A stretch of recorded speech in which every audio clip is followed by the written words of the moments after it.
Hoje o nosso programa recebe o fundador do MBL e presidente do partido Missão, Renan Santos. Presidente, seja muito bem-vindo, prazer recebê-lo. Obrigado por atender ao nosso convite. Obrigado, é uma honra estar aqui. Agradeço novamente estar presente. Espero contribuir bastante com a oportunidade que está sendo dada. Para trazer as ideias de um partido que está saindo, né? Saindo do forno e eu todo arrumadinho, olha aqui só. Respostas para alguns mistérios. Opa, a gente espera, será um ótimo debate. Me deixe apresentar a nossa bancada também. Recebo Beatriz Manfredini, apresentadora e repórter aqui da Jovem Pan. Fábio Zanini, editor do Painel, coluna de política da Folha de São Paulo. O cientista político Elias Tavares, está aqui conosco também. E o nosso comentarista do 3 em 1, Bruno Musa.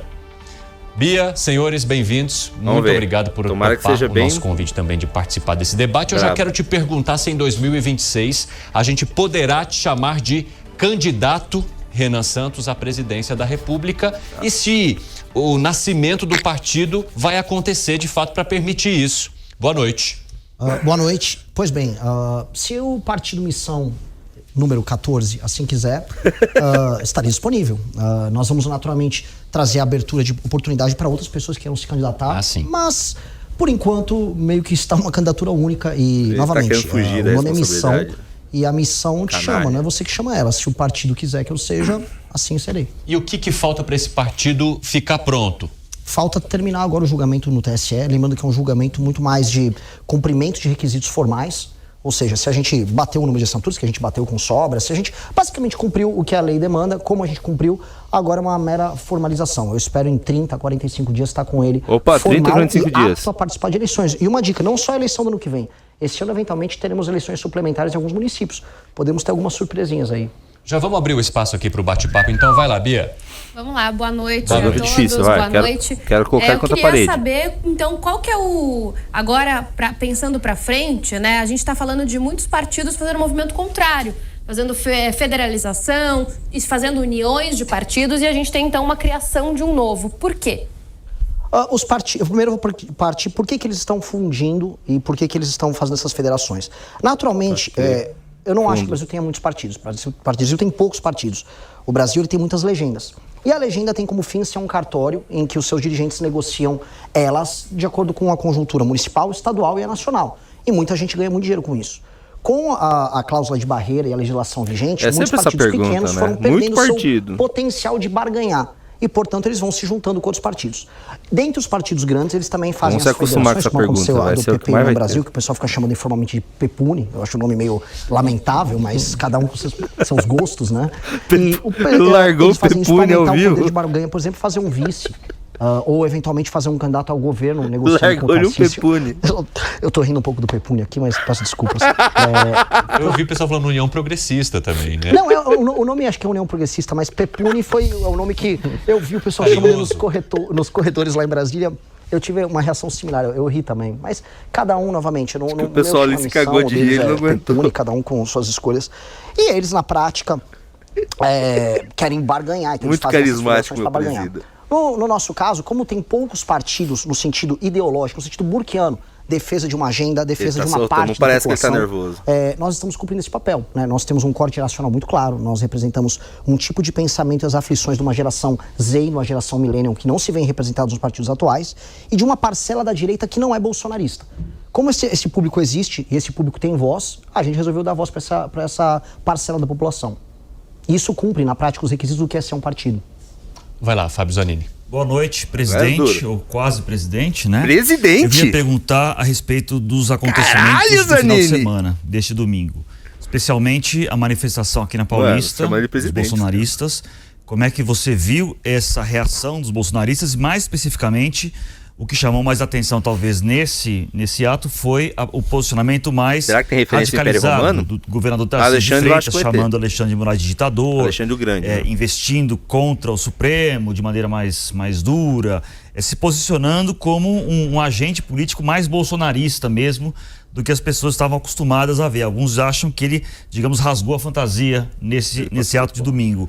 Queria a sua opinião sobre o ato de maneira geral e, mais especificamente, como é que você viu esse posicionamento do Tarcísio de Freitas? O Tarcísio, quem está acompanhando as redes sociais, a pressão que ele vem sofrendo, ele foi alvo de alguns cancelamentos internos tocados pelo Eduardo. O próprio Carluxo vive dando indiretas para ele, mas uma militância específica deles também tá indo no encalço dele. Por quê? Porque o bolsonarista leal à família, ele enxerga o Tarcísio como alguém que quer suceder o Bolsonaro e evitar que o Bolsonaro mantenha uma espécie de liderança sequer simbólica do campo da direita. Ele vai ser usado e abandonado. E isso é algo que o Centrão vem tocando. É muito interessante que a porrada que veio no Tarcísio, ela foi acompanhada também de uma porrada no Ciro Nogueira nos últimos dias, que é um articulador, vamos dizer, informal da candidatura do Tarcísio. E ele quer, inclusive, ser visto o Tarcísio nesse jogo. Eu acho que o Tarcísio ele fez a seguinte escolha. Entre ter a institucionalidade e um certo, se não um apoio do STF, mas, vamos dizer, uma certa calmaria junto ao STF para a candidatura dele, e ter o apoio do Bolsonaro, ele tem que ter o Bolsonaro. Sem o Bolsonaro, o Tarcísio não é nada. E ele se torna uma espécie de Geraldo Alckmin 2.0, como ele foi em 2018, ou como foi o Rodrigo Garcia quando ele foi candidato a governador em São Paulo. É uma candidatura meio insossa. Então, esse aceno, ele faz sentido como uma ação para manter o vínculo simbólico, mas emocional dele com a família. Não sei se será suficiente, porque a estratégia central deles, que é unificar todo mundo com o Centrão no comando ao redor do Tarcísio, ela vai acontecer do mesmo jeito. Mas eu quero saber também a sua opinião sobre a maneira como ele falou do ministro Alexandre de Moraes. Porque até então, o governador Tarcísio de Freitas simbolizava, de certa forma, uma ponte entre os bolsonaristas e servindo de diálogo com o Supremo Tribunal Federal. Dessa vez ele vai lá e fala que Alexandre de Moraes é tirano. Eu quero saber a sua opinião também sobre especificamente essa menção e a maneira como ele falou do ministro agora, para reforçar um pouquinho ali a questão do Zanini. A minha dúvida central é se ele ligou para Alexandre de Moraes antes de falar isso. Essa é a minha questão. Porque a gente sabe muito bem que muitos dos manifestantes bolsonaristas, estou falando das lideranças, eles dão um toque no STF antes para combinar o teor de uma certa agressão. Vou te xingar lá. Exatamente. Na verdade, a primeira das grandes manifestações do Bolsonaro, já entendendo que haveria uma possibilidade de prisão, eles começaram a combinar, pode falar até aqui. Eles liberaram o Malafaia para ser um pouco mais incisivo, e o próprio Bolsonaro tinha medo de falar qualquer coisa. Eu não duvidaria do Tarcísio fazer isso, dado que o Tarcísio tem uma boa relação com o Alexandre de Moraes. Imagino que ele tem até hoje. Será que tem ainda, depois de ontem? Acho que tem ainda. Talvez não, mas talvez tenha sido a escolha que ele tenha feito em nome de uma possibilidade dessa candidatura. Tem uns pontos novos no ar. Todo mundo comentava de uma certa construção envolvendo o Centrão e de certas reuniões que rolaram há 3 semanas atrás em Brasília, inclusive com a presença do cara do BTG Pactual, o André Esteves. Reuniões envolvendo lideranças do Centrão, incluindo, estranhamente, o ministro do STF. Essas reuniões davam o tom, vamos dizer, do enfrentamento à crise diplomática envolvendo Donald Trump e também, naturalmente, deve ter sido tratada essa questão de candidatura. De lá para cá, porém, o Lula meio que volta para o jogo. E se a gente olha com um certo carinho, é o petismo e as franjas dele que estão promovendo o Alexandre de Moraes como uma espécie de símbolo de soberania. Inclusive tiveram uns lambilambes que rodaram aí com Felca, com Alexandre de Moraes, com Cachorro Caramelo, com Morango do Amor, como símbolos da soberania brasileira.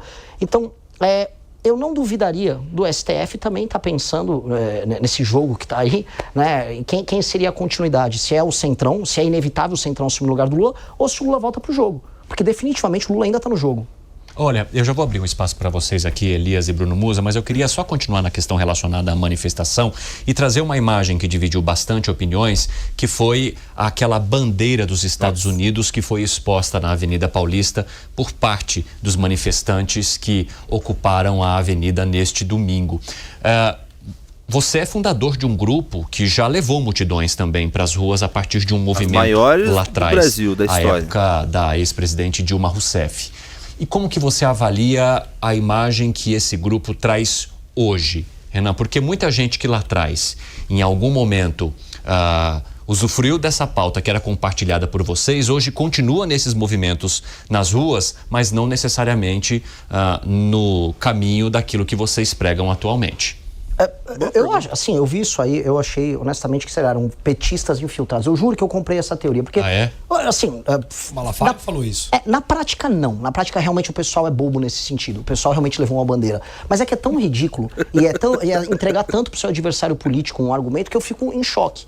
Eu realmente fiquei em choque, porque o Lula, ele aumentou a popularidade dele recentemente e esses eventos envolvendo a guerra diplomática do Donald Trump ajudaram o Lula. O Lula veio com um discurso envolvendo soberania. Aí, de repente, no dia do 7 de setembro, né, independência do Brasil, os caras, assim, desfraudam uma bandeira dos Estados Unidos. Só faltaram cantar o hino dos Estados Unidos. É um negócio completamente maluco. E aí o bolsonarismo não entende, porque, na prática, eles acabam sempre validando a existência do próprio adversário. Perfeito, eu não consigo entender. Assim, é uma estratégia realmente de organizadores malucos. E os organizadores dessas manifestações são malucos. Fôssemos nós, quando nós fizemos as manifestações do impeachment, isso jamais aconteceria. É um tipo de coisa assim, de organizador acelerado e de um bando de gente que está vivendo numa bolha cognitiva em que eles acham que, assim, o Brasil inteiro está achando lindo ser taxado pelo Trump. Pra mim, uma coisa, honestamente, de débil mental. Aquilo é uma coisa... Esse símbolo, eu acho que se o Donald Trump viu aquilo, Da Jovem Pan, débil mental. Um mexicano colocou uma bandeira do Brasil. Ele nem sabe, assim, que é a Avenida Paulista. Aquilo é simplesmente ridículo. E, inclusive, a presunção dessas pessoas em achar que os Estados Unidos está, de fato, preocupado com a democracia brasileira e não com os interesses comezinhos do Donald Trump e do grupo dele agora na América Latina. Saiu, eu não quero me estender, mas isso é importante, saiu uma matéria agora na Spectator falando sobre o interesse norte-americano em usar a guerra contra o narcotráfico como uma forma de firmar a posição política dele para fora, ou seja, saindo de uma discussão sobre China, sobre Oriente Médio, sobre Ucrânia, e se voltando para a América do Sul, até na questão da Venezuela. E, pois bem, o Trump está cuidando dos interesses dele e a gente fica aqui celebrando passivamente. É patético. Vai lá, Bruno Musa. Boa noite, Renan. Boa noite. Eu gostaria de voltar um pouco no tema anterior, a respeito da ideologia partidária que você mencionou. Achei interessante você falar, tem muitos partidos, mas na verdade tem poucas ideologias, né? Você tem muitas siglas ali, mas a ideologia realmente é uma coisa que eu bato muito. Não dá para você ter 30 e poucas ideologias, não tem. Eu não sou político, eu sou do mercado financeiro, eu sou um economista, eu tenho um viés liberal-libertário, então eu realmente gostaria de voltar nesse teu ponto. Como é que você pretende mudar essa ideia quando se o partido vier a crescer numa proporção interessante, de perceber que determinadas cifras estão lá única e exclusivamente para parasitar em cima do orçamento público? Que pergunta uma boa pergunta, eu vou responder com uma provocação. Eu não quero que a percepção pública sobre os outros partidos se altere. Eu quero que as pessoas saibam exatamente o que esses partidos são. Perfeito. Eles são parasitas. Exato, eles são parasitas, todos eles são parasitas. O PL é um partido de parasita, o PSD, do Partido do Kassab, é um partido de parasita, o MDB, todos eles são. E, ironicamente, a gente tem que colocar aqui, os nossos adversários ideológicos diretos são nossos adversários porque são ideológicos. Ou seja, você sabe o que o PT pensa, você sabe o que o PT quer. Você sabe o que o PSOL pensa, você sabe o que o PSOL quer. Mesmo que eles não cumpram o que eles prometam na campanha pro eleitorado deles. Mas isso é problema deles com a turma deles. A gente aqui fica vendo o campo da direita, né, o suposto campo da direita, ser engolido, como está acontecendo, e esse é o objetivo da candidatura Tarcísio, pelo Centrão. O dono da candidatura Tarcísio chama-se Ciro Nogueira, que é um cara cujo partido compra voto no Nordeste. A vida do PP, que é o partido dele, é comprar voto no Nordeste. O PSD do Kassab, mesmíssima coisa. Aí eles absorveram a direita. Irmão! A gente saiu nas manifestações em 2015, 2016, falando, não temos bandido de estimação. Tá agora lá na Paulista. Nossa, que discurso lindo do Valdemar da Costa Neto. Estou emocionado. Então, naturalmente, eu quero que fique muito claro que esses partidos, eles são apenas um conjunto de projetos pessoais preocupados apenas com o bolso dos seus administradores e na manutenção desses projetos políticos específicos. Nós temos uma perspectiva, vou dar um exemplo que a gente fez. A gente criou um projeto que chama Livro Amarelo. O que é o Livro Amarelo na prática? A gente está construindo com o nosso time um programa para o Brasil. Este Livro Amarelo, ele está no estatuto do partido, constando, olha, o nosso programa se chama Livro Amarelo, e nós teremos, e assim, vai ter que ser seguido meio que radical, a gente vai ser muito duro, a gente vai ser muito ortodoxo no cumprimento do Livro Amarelo. Dito isso, ele foi usado inclusive como instrumento para o financiamento da coleta de assinaturas do partido. Ou seja, num país em que as pessoas não leem livros, a gente vendeu livros para financiar a construção dele. Ai, que fofo. E isso faz parte de uma sede que a gente tem de ter uma identidade própria e um conjunto de ideias muito próprio e muito original para o Brasil. A gente apanhou muito do bolsonarismo porque a gente não quis baixar a cabeça para eles. Então essa vontade nossa de ter uma identidade, de ter um projeto próprio, é muito forte. A gente quer marcar a história com as nossas ideias. Portanto, para mim vai ter um prazer muito especial demonstrar para o resto do Brasil que os outros partidos são, na prática, a mesmíssima coisa e que nós, de fato, temos um projeto. Só complementando um minutinho, eu acho que a grande parte da população já percebe isso. O link do mas o sistema político me parece que ele é feito para isso. O jogo político hoje permite esse parasitismo. Como é que a gente consegue mudar, de fato, dentro da política? Eu acho que o povo já está percebendo. Mas como mudar uma vez lá dentro? Olha, essa é a pergunta de $1 trilhão de dólares, ou de 5,8 trilhões de dólares para o orçamento nosso. Não nosso, de reais, né?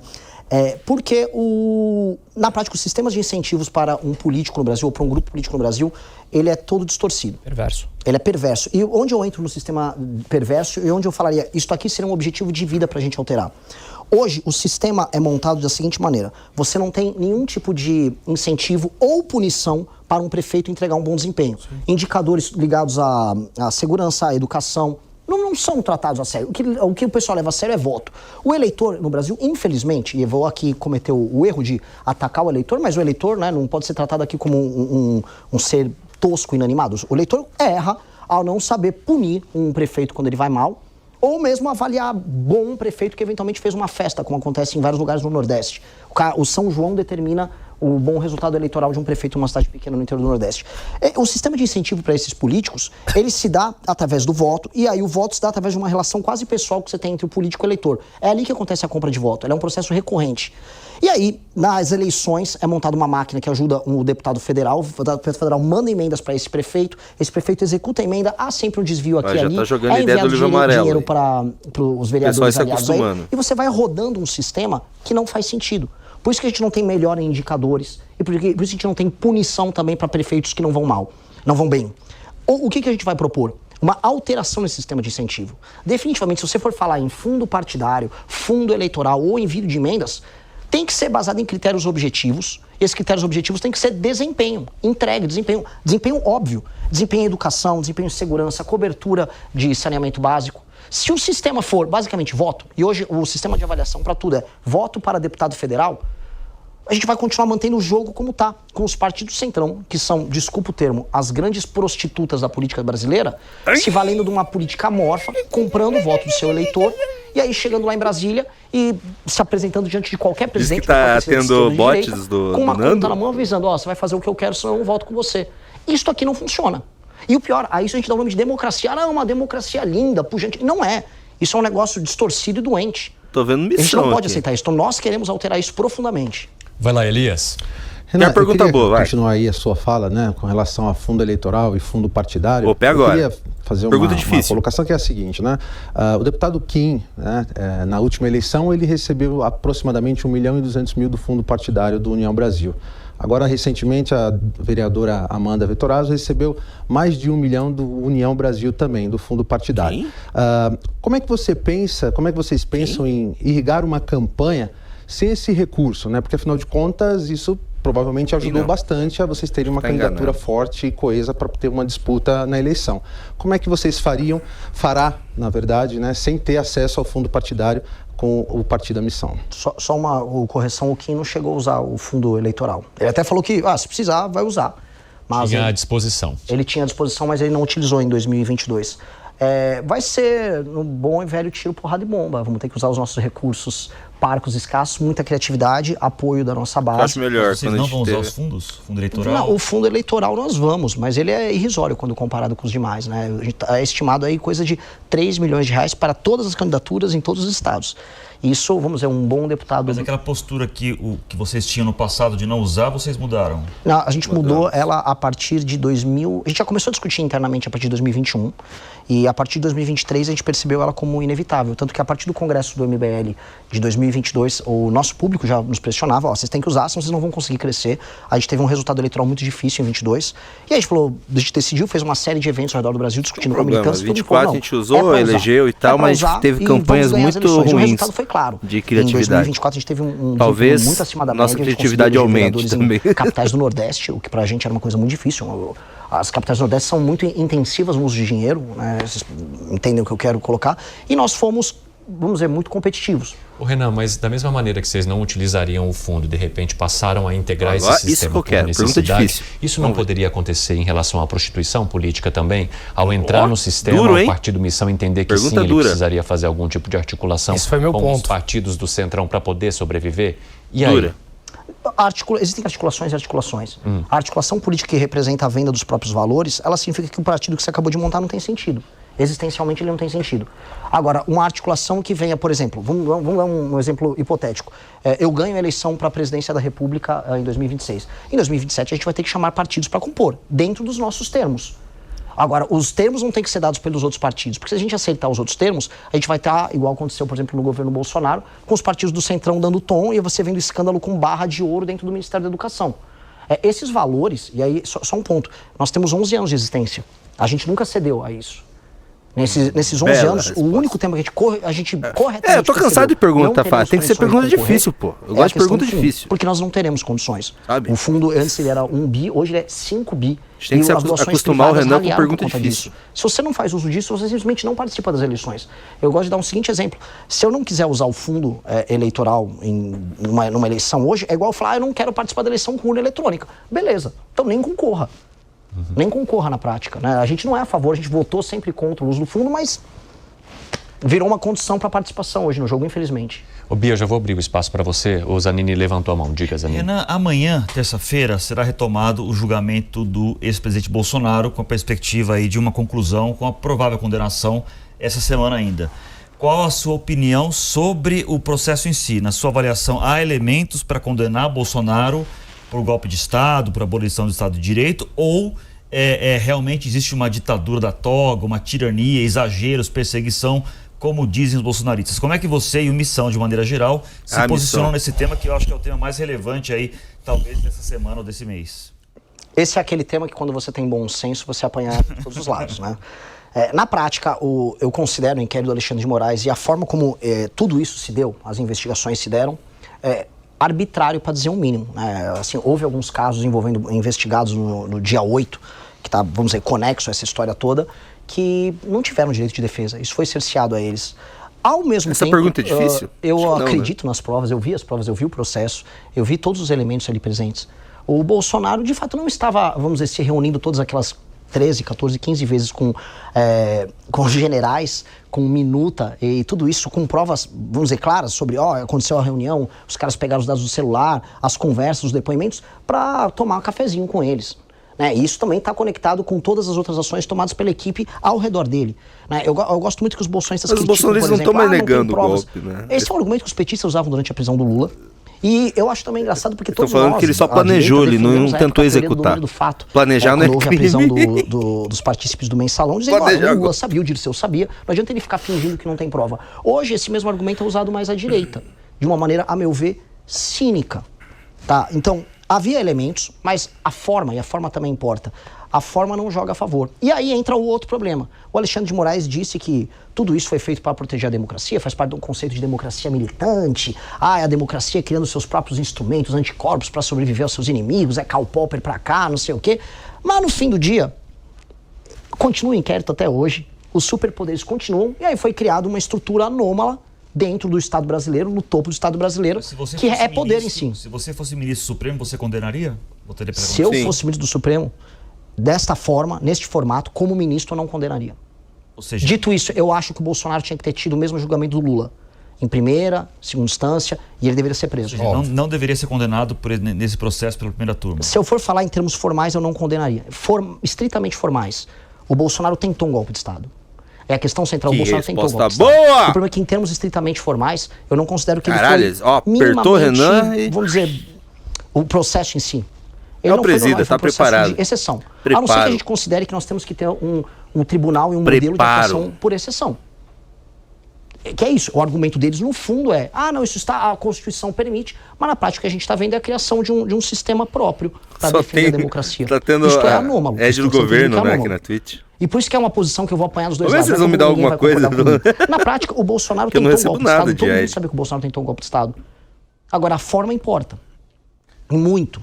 E mais, esse inquérito vai terminar depois? Ou a democracia vai precisar ser defendida de maneira anômala por mais anos? Anos a fio a gente vai ter que ficar vendo a democracia sendo defendida. Qual vai ser o próximo passo para a democracia ser defendida? Criação de uma polícia ligada aos defensores da democracia? Isso é um problema concreto. Foi uma caixa de Pandora que abriram. E como é que a gente resolve isso depois? Vai lá, Bia.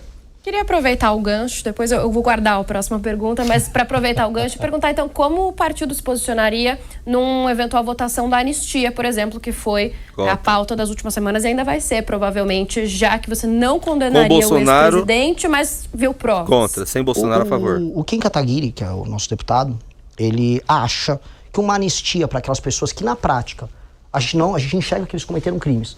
O Kim acha que sim, aquelas pessoas cometeram crimes, mas elas eram bucha de canhão, elas foram manipuladas pelo topo, pela cúpula, e ele acha que a cúpula tem que ter algum tipo de responsabilização. E é isso. Eu espero que um dia o Kim Kataguiri venha para o Partido Missão para ele ser o nosso líder na Câmara dos Deputados e aí ele tocar esse tipo de votação. Vai lá, Bruno Musa. Bom, vamos lá. Eu sei que o Bolsonaro tornou digamos, um inimigo, ou o bolsonarismo, né? Uma oposição a vocês, eu quero dizer, desde a criação, teve aquela racha como um todo. Mas eu acho legal você dar esse teu posicionamento. Eu não acho que houve tentativa, eu não acho que houve sequer... tentativa pode ter tido uma ideia, mas isso na Constituição brasileira não seria crime. Então eu acho legal separar as ideias, virou posição, defender o que deve ser defendida, a Constituição como um todo no Brasil. Você vê como fundador de um partido e de um movimento, alguma chance no curto prazo de um partido conseguir, um partido pequeno, recém-nascido, no Brasil, o libertário defende golpe de Estado, algum tipo de influência para mudar esse sistema? Se eu não acreditasse nisso, eu não teria realmente tido todo esse esforço, porque olha, isso foi difícil. O Bolsonaro tentou montar o partido e não conseguiu. O esforço que nós tivemos foi colossal. Colossal. A gente fez o impeachment da Dilma, foi um dos grupos que liderou o impeachment. Na verdade, foi o principal grupo de rua a liderar esse processo. Não foi tão difícil quanto montar um partido. Então, a crença que a gente tem que ter que a gente vai conseguir mudar o Brasil é uma crença muito férrea. É uma crença, não diria messiânica, porque eu não trabalho com política nesses termos, mas eu diria que é uma crença geracional. Eu acho que o time de rapazes e moças fez para montar esse partido só aconteceu porque a crença neles é justamente de que a gente vai conseguir encarar esses problemas brasileiros, não sucumbir às seduções que virão no caminho, porque as seduções da política são gigantescas. Sim. E com base nisso, fazer essa mudança geracional, fazer essa mudança histórica que o Brasil precisa ter. Vai lá, Elias. Bravo. Aproveitando também, Renan, eu gostaria de perguntar para você com relação à possibilidade que o Missão vai ter a partir da hora que tiver oficializado como partido, né? A gente sabe muito bem que partidos fundados têm ali aquela possibilidade de troca partidária. Eu queria saber de vocês como é que vocês enxergam isso, até porque existe uma cláusula de barreira o ano que vem que vai ser bem restrita, né? 13 deputados, 9 estados, né? 2,5% de votos válidos, enfim. É uma conta difícil para se chegar, tanto que muitos partidos aí hoje não teriam mais acesso a essa cláusula de barreira. Existe essa possibilidade do Missão abrir para deputados de outros partidos vir e existe também a possibilidade de uma federação do Missão para poder atingir essa cláusula de barreira? Só um ponto. Antigamente era possível isso, não é mais possível porque abusaram dessa possibilidade. O Partido da Mulher Brasileira, à época, fez um puxadinho criativo ali e aí depois foi proibido. Mas nós não saímos convidando, como não estamos convidando por aí a esmo. A ideia de passar da cláusula de barreira a qualquer custo significa que a gente se tornaria, vamos dizer, amorfo rapidamente. Nós não queremos fazer. O nosso objetivo é justamente firmar nossa marca nessas eleições. Esse espaço que a gente tem agora, vai para participar numa eleição, eu usaria para chamar, por exemplo, o Kim Kataguiri, né, que naturalmente é um cara da MBL, não esconde de ninguém. Acho que ele já também não está escondendo de ninguém. E outros, talvez, o ministro Sérgio Moro, por exemplo, eu gostaria de fazer um convite para ele. Né, ele vai concorrer para o governo do Paraná, pode ganhar as eleições do Paraná. Inclusive é o favorito para vencer as eleições do Paraná. Talvez seria um cara que faria sentido aqui conosco. Ele vem fazendo um bom mandato como senador. Mas nomes no parlamento hoje não tem, então nós vamos ter que concorrer nas eleições, vou te falar aqui de maneira bem clara, na cara e na coragem. E acho que, dadas as limitações que nós vamos impor a certos parlamentares, no sentido de que o cara que vai chegar fala, não, eu vou chegar, mas vou votar aqui no meu estado de um jeito, no meu estado não vai ser do eu já ouvi muito. Vieram parlamentares conversar comigo e falaram, não, ele acabou de ganhar a União Brasil no Paraná. No estado aqui pra você, fique tranquilo, vai ser incrível. Cara, eu não tô afim que você faça isso. A gente já montou o partido e você não precisa trazer essa estrutura. Não, mas aqui eu vou apoiar o cara. Não vai apoiar. A gente vai ser bem estrito nisso. E precisa ser. Se a gente não estabelecer, vamos dizer, essa ortodoxia e essa crença nas ideias, a gente vai passar qual mensagem para as pessoas que se mataram coletando assinatura pra gente? A mensagem de que, no fundo, só o partido estava vendo. Não é a nossa ideia. Quer falar algo, Bia? Eu ia perguntar, então vocês estão dispostos, por exemplo, a abrir mão de talvez ter várias candidaturas no ano que vem em prol da ideologia do partido, em segurar mais um pouco para o partido realmente acontecer? Não, a gente vai ter muitas candidaturas, mas o que a gente vai fazer nós não vamos ficar trazendo políticos de fora a qualquer custo com o objetivo de passar a cláusula de barreira. Todo mundo sabe que todos os partidos estão desesperados para passar da cláusula de barreira. Essa eleição vai ser muito Será difícil. que o Kim aceita? Eles estão federando, estão se juntando, tá rolando uma confusão. Nós não vamos concorrer com essa pressão. Nós temos que apresentar uma ideia de Brasil diferente. Esse é o nosso objetivo. Renan, hoje eu acompanhava aqui uma repercussão sobre uma fala sua nas redes sociais, que foi o fato de você dizer que se você tomasse posse como presidente da República, a primeira coisa que você faria seria ir até uma das comunidades do Rio de Janeiro para libertar as pessoas que estão lá sob o crime organizado. Isso dividiu bastante opiniões e eu quero entender mais profundamente e não além, e não somente o recorte que vai para a rede social. Não, você entendeu, o recorte é isso mesmo, mano. Como um presidente eleito e empossado, não caso tem nada seja. Demais. Em bom português, se nós ganharmos as eleições para 2026, o tema número 1 do nosso mandato será a declaração de guerra ao crime organizado, será a transformação da concepção do crime organizado como organização terrorista, trazer para o Brasil o conceito do que é conhecido lá fora como direito penal do inimigo, do jurista Günther Jacobs, a ideia do direito ele vai soltar penal de terceira velocidade, ele que já é muito discutido lá fora e que inclusive tem influência no direito americano, na Europa tem, que é a ideia de você tratar alguém que recorrentemente comete crimes e que sequer aceita a lei pátria como sua lei, como um inimigo. Portanto, o direito tem que ser rápido com ele, as leis penais têm que ser rápido, o processo penal tem que ser rápido e as punições têm que ser muito duras. Mas aí você vai depender de outros poderes, né, dos quais você não teria influência. Naturalmente, mas se a população decidiu eleger um candidato de um partido nanico, que recém surgiu, e ele chegou à presidência da República, com certeza a campanha foi gloriosa. E esse será o tema principal desse mandato. E nesses 100 primeiros dias de mandato que os presidentes da República costumam contar com o beneplácito institucional dos demais poderes para poder iniciar sua agenda, eles já vão saber qual é a nossa agenda. Tanto que eu falei essa frase que é, no primeiro dia, o presidente da República tem que se encontrar junto com o seu governador, que espero que seja não é a demarcação privada, mas nós temos a liderança do Rio de Janeiro, o bombeiro Rafa, que por enquanto é nosso pré-candidato ao governo do Rio de Janeiro, e nós vamos fazer a primeira ocupação para demonstrar que o foco nosso é esse. Nós precisamos libertar 25 milhões de brasileiros que estão presos na mão do crime organizado. E é esse o recado que a gente precisa dar. Mas me explica assim esse projeto em movimento, assim, o que seria essa ocupação? Como é que você subiria nesses lugares como uma autoridade, em locais que são tão inóspitos? Não estou falando que eu vou pegar uma arma e vou fazer isso, tá? Poderia. Eu nunca tirei nem de paintball, então não seria exatamente o melhor combatente num cenário de guerra. Entendi. Mas eu acho que um líder político, ele tem que estar junto aos militares no sentido institucional. Eles precisam se sentir respaldados pelo que está acontecendo. Eles precisam entender que institucionalmente eles não vão estar abandonados. Não adiantava nada. Ou quando o Temer fez aquela GLO, ele faz a GLO, nomeia um general e fica lá em Brasília olhando. A participação tem que ser próxima. E não pode ser uma participação também malandra, como foi a do Wilson Witzel, que desceu de helicóptero daquela vez. Esse tipo de coisa não pode acontecer, porque esse tipo de coisa desvaloriza uma ação que é muito nobre para os brasileiros, que é a retomada do próprio território e a libertação dessas populações. Que resposta boa. Então, em bom português, a gente precisa fazer uso das polícias, mas não só das polícias. Porque o crime organizado no Brasil hoje é uma instituição, vamos dizer, nacional. Ela está presente em todos os estados. Eu não vou conseguir resolver a questão carioca se eu não for para o Paraná ver a fronteira com o Paraguai, porque tem droga passando por ali. E também tem droga que vai passar por outros estados, então eu vou ter que ter uso da Força Aérea. O homem é bom demais, fazer um trabalho de fronteira. É um trabalho multifatorial. E também tem que ter alterações nas leis penais, leis de processo penal, para você poder fazer esse enfrentamento. Esse tipo de enfrentamento, que é um enfrentamento geracional, porque representa, na minha geração, uma ruptura com as formas de pensar não só, vamos dizer, dos constituintes de 88, mas de quase todas as escolas de direito penal no Brasil. Caralho, olha. Que pensam muito mais na ressocialização do que na punição. Vamos combinar. Ela representaria essa mudança. Bicho, uma mudança no enfoque e no enfrentamento. E tá melhor que eu esperar. Olha a resposta. Eu comecei a tratar desse assunto nesses termos desde o ano passado. E desde então eu tô vendo outros pré-candidatos à presidência da República repetindo ipsis literis do que a gente tá falando. E a ipsis literis, viu o Caiado teve presente aqui. Então tá todo mundo te copiando? Eu sinto que sim, eu nunca vi. Eu vou fazer uma pergunta um pouco nessa linha. Esse é um gancho. Pode aproveitar, já. O campo partidário da direita já está bastante congestionado, né? Você tem PL, PP, Republicanos, melhor entrevista do Renan até o momento. União Brasil, cara, tá Novo, muito boa essa siglas entrevista. menores. Fluida, o que o Missão pode trazer de diferente nesse campo da direita e o que te leva a crer que o eleitor, com tantas opções mais consolidadas, na direita mais centrão, na direita mais conservadora, na direita evangélica, na direita mais liberal, que é o caso do Novo, ao menos da parte econômica, o que o Missão pode trazer, o que te leva a crer eu acho que o Zanini partido pode realmente vingar, né?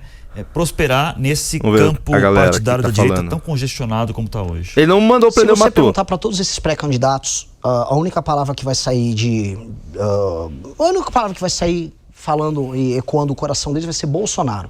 Se o Bolsonaro, e desculpa a provocação, entrar numa banheira hoje, todos os outros candidatos desses partidos eles vão morrer afogados. Eles estão no bolso do Bolsonaro, para ser claro. Todos eles falam... O Renan está assistindo a entrevista ao vivo dele, isso é engraçado. O Renan está comentando aqui a entrevista dele mesmo. Um colapso das contas públicas para 2027, 2028. Todo mundo sabe que vai ter esse colapso.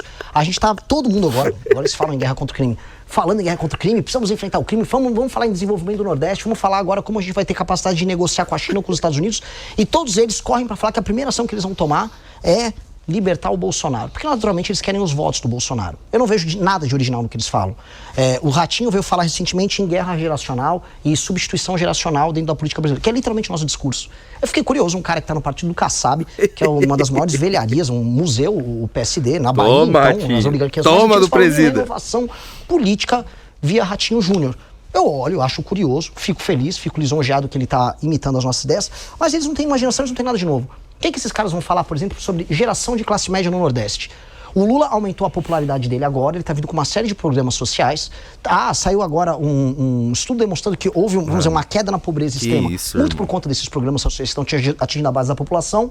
Só que essa população não está se tornando efetivamente economicamente ativa de modo a falando muito bem, nosso presidente, sociais e ter uma vida muito mais próspera. O que nós vamos fazer para gerar a classe média no Nordeste? Vocês estão com vergonha dele falando na Jovem Pan? Eu tô com orgulho. Gerar complexos econômicos envolvendo a agricultura e a agroindústria. Será que alguém do Novo vê o Zema falando daquele jeito que nem um retardado vai ter orgulho do Zema? Os casos mais emblemáticos, ela fatura mais com produtos agroindustriais do que o Brasil. Mesmo o Brasil seja gigantesco. Como é bom demais. Isso é sobre agregar tecnologia e inteligência. Eles não falam. Eles vão ver assim, vão contratar um marqueteiro que vai ver o que a direita tá falando nas redes. É sempre isso. O que a meninada tá falando nas redes? Não tem ideia. Existe espaço para uma direita não bolsonarista? Porque há vários exemplos nos últimos anos de políticos de direita que se descolaram do bolsonarismo e acabaram sumindo. A gente não. Joyce Hasselman, outros, aí a lista é grande. Ou seja, isso faz supor que é estrito o espaço para uma direita que não seja ele tá falando com que é o que você está propondo. Com o líder do grupo que sobreviveu a isso. Você acredita que fugiu a regra? Esse lugar, esse nicho? Eu não só estou propondo, como nós somos a prova viva de que existe. O MBL sobreviveu tudo isso. A Joyce acabou. Todos aqueles que tentaram uma estratégia de puxar o saco do Bolsonaro o tempo todo, fica lá vivendo, encostado no Bolsonaro. Aí acabou, ele na Jimenez acabou. Nós nunca fomos isso. A única coisa que nós somos favoráveis ao Bolsonaro foi o Renan falou, né, que a gente sobreviveu. Segundo turno da eleição de 2018. Desculpa, Couto, não ter pausado, porque eu quero deixar ao vivo até o fim. Já no começo de 2019, nossa relação já tinha ido para as cucuias com o Bolsonaro. Não tinha meio. Uma coisa era o Kim votar a favor da Previdência, por conta da questão de responsabilidade fiscal que ele tinha. Outra é ser favorável a um governo que era muito ruim desde o início. Nós sempre fomos anti-Bolsonaro, no sentido de entendermos o Bolsonaro como um homem fraco e um traidor. E ele vem provando ser isso. Ainda existe o Super Pop? Muito persistente. Há uma resiliência em ser fraco, em ser traidor no Bolsonaro. Isso aí ninguém tira dele. É um mérito mesmo. O cara é resistente nisso. Dito isso, o que eu acho? Se você vai pegar as pesquisas de opinião sobre as intenções de voto dos bolsonaristas fiéis dentro do eleitorado mais jovem, o que você percebe é que ele vai raliando. O Bolsonaro é muito mais forte entre mais velhos do que entre mais jovens. Manifestação ontem na Paulista, se pegar a cobertura, eu fui ver. A idade média, mediana ali, 55 anos de idade. As pessoas eram mais idosas. O bolsonarismo hoje é um fenômeno etário e geracional, tal qual nós. Nós temos todo um campo a crescer. As pessoas mais novas não compram mais a ideia de que nós seremos salvos por um mito, porque ele, está lutando contra a ditadura comunista. Isso não soa crível para as gerações mais novas. São pessoas que viram o governo dele um governo fraco. A vida das pessoas não melhorou no governo Bolsonaro, como não melhorou no governo Lula também. Então, há espaço para isso e precisa ter, que esse é o meu ponto. Cara, ele tá respondendo tudo muito bem. Igual eu falava, era impossível fazer um partido, o Bolsonaro não conseguiu. Nós conseguimos. Nós somos mais inteligentes do que eles, nós somos mais capazes do que eles, nós trabalhamos melhor do que eles. Naturalmente, a gente comprou uma tese, que é uma tese de sonhador, de nós seremos independentes a qualquer custo. Tá, vocês vão apanhar, vocês vão morrer. Tiveram a chance de matar a gente. Não conseguiram. Aí agora os caras vão ter que aturar. Zanin, a gente vai conseguir. Muito bom. A diferença que nós temos para todos esses caras não é só a inteligência, não é só a capacidade. É porque uma geração inteira de pessoas, especialmente gerações mais novas, entenderam que ela vai precisar construir o próprio caminho. Um Novo, que é um partido que tem mais dinheiro, né? Um partido. Quer ver o Renan analisando a própria participação dele. Eles puxam o saco do Bolsonaro. O Novo é o PCdoB do PT, né? Então tem é o PCdoB do PL. Então, o liberal ali vai ficar puto com o Renan. Legal, mas claramente ele é noviço. Vão crescer fazendo isso. Mas não o suficiente, eles nunca vão ser uma alternativa. Tanto que o Carluxo vai, se ele xingar o Zema amanhã, o Zema, não sei o quê, vou comer o pão de queijo. Caiado foi xingado por eles. E falou, veja só um filho, o coração dele. Que isso, Caiado? Você não é o brabo? Goiás, tal? O Carluxo te bate em público, você aceita? Na pandemia, o Caiado era médico. Ele viu o Bolsonaro fazer o que ele fez. Ele falou, não, em Goiás eu vou fazer diferente. Não teve líder, não teve homem. Líder era o Kim, um japonesinho sozinho lá no Congresso. Eu atacava o cara, o Bolsonaro botou com um aliado dele no Ministério Público, os caras atrás da gente pra prender a gente. Extra. E esses caras aí que estão agora falando que são direitas, desculpa, esses caras só são puxa-sacos. Se for falar, qual a opinião do Ratinho Júnior sobre qualquer coisa? Santos, porque ele falou que nunca tirou de paintball. Eu falei, eu amo meu pai. Esses caras não têm opinião sobre nada. A direita brasileira é um bando de oportunista. Eu volto a repetir, se o Bolsonaro entrar numa banheira, esses caras todos morrem afogados. Busa, já vou passar para você, só a Bia que levantou a mão aqui. Diga, Bia. Renan, você acha que vocês caem, então, como Partido Missão, numa espécie, ou não correm risco de cair numa espécie de terceira via, que foi algo que tentou Simone Tebet, acabou não dando muito certo, e a gente tem agora Eduardo Leite que está com esse discurso. Eu não concordo com o Bolsonaro, não concordo com o Lula, mas também saiu meio apagado até o momento da jogada. Tido como humorista. Pô, mas é que o Eduardo Leite realmente, assim, é um sonífero, né? Eu entendo, o Eduardo Leite quer só, nós estamos buscando... Você veio com a língua de chicote hoje, hein? É o que resta pra quando você... Mas é que é o seguinte... 3 minutos ele bateu em todos os presidenciáveis aqui. Ó, pra ser justo, eu posso ver mérito em todos também. Tem um lado positivo em todos eles também, tá? O Eduardo Leite tem os méritos dele na recuperação do estado do Rio Grande do Sul. Estão dados os méritos dele. Agora, se ele acredita que a condução do Brasil... Não, estou sendo... Não, cara, você tem que oferecer pro Brasil, e essa é real, um sonho palpável. Qual é a visão do Brasil que o Eduardo Leite oferece? Nenhum deles é claro sobre isso. Qual o sonho eles têm a oferecer? Que tipo de Brasil eles querem construir? Por eles serem dúbios, eles só oferecem o que é convencional. E o brasileiro, não é que o Brasil está cansado do convencional enquanto marketing. Nós não temos motivos para ser brasileiro hoje. Se você trabalha e produz, você está cansado, você está sendo roubado, você está sendo espoliado, você está sendo assaltado literalmente na rua. Aí você vê um Haddad agora quer te taxar um negócio, amanhã quer te taxar no outro. Isso não é discurso político, isso é a vida concreta dos brasileiros. Por isso que, assim, eu não sei como é que está agora em 2025, mas até 2023, 30 mil jovens brasileiros iam embora do Brasil todos os meses. É um número muito alto. A gente está perdendo capital humano de qualidade.